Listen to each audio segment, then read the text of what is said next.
Punjab കിങ്സും Lucknow super ജയൻസും നേർക്കുനേർ വന്നപ്പോൾ stadium സാക്ഷ്യം വഹിച്ചത് ഈ സീസണിലെ ഏറ്റവും വലിയ വെടിക്കെട്ടിനാണ്. ടോസ് ഭാഗ്യം തുണച്ച പഞ്ചാബ് ബാറ്റിംഗ് തിരഞ്ഞെടുത്തപ്പോൾ തന്നെ ലക്നോ ബൗളർമാരുടെ വിധി കുറിക്കപ്പെട്ടിരുന്നു. മൈതാനത്തിന്റെ നാലുപാടും സിക്സറുകളും ഫോറുകളും പറത്തി പഞ്ചാബ് പടുത്തുയർത്തിയത് 254 റൺസ് എന്ന ഹിമാലയൻ സ്കോർ.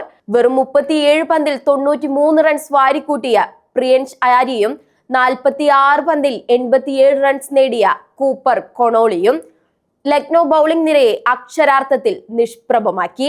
മറുപടി ബാറ്റിംഗിൽ തളരാതെ പൊരുതിയ ലക്നോ 200 റൺസ് വരെ എത്തിയെങ്കിലും പഞ്ചാബ് ഉയർത്തിയ കൂറ്റൻ ലക്ഷ്യത്തിന് 54 റൺസ് അകലെ അവരുടെ പോരാട്ടം അവസാനിച്ചു.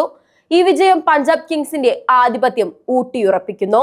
ഇത് വെറുമൊരു ജയമല്ല, എതിരാളികൾക്കുള്ള വ്യക്തമായ മുന്നറിയിപ്പാണ്. പഞ്ചാബിനെ തടയാൻ ആർക്കും കഴിയില്ല എന്ന മുന്നറിയിപ്പ്.